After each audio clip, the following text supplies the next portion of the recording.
Tiniyak ni Pangulong Ferdinand Marcos Jr. kahapon, June 23, na mayroong matibay na pinanghahawakan o legal grounds ang mga claim ng Pilipinas sa West Philippine Sea o WPS. Inihayag ito ni PBBM sa ginawang pagbisita nito sa mga sundalong hinaras ng China Coast Guard kamakailan sa kanilang nagdaang resupply mission sa Ayungin Shoal.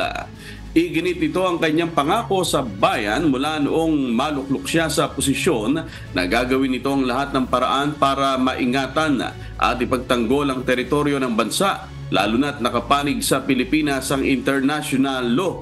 Masaya namang ibinalita ni Pangulong Marcos na kinikilala ng international community ang teritoryo at Exclusive Economic Zone o EEZ kung saan magagamit ng mga Pilipino at kanilang karapatan at soberanya.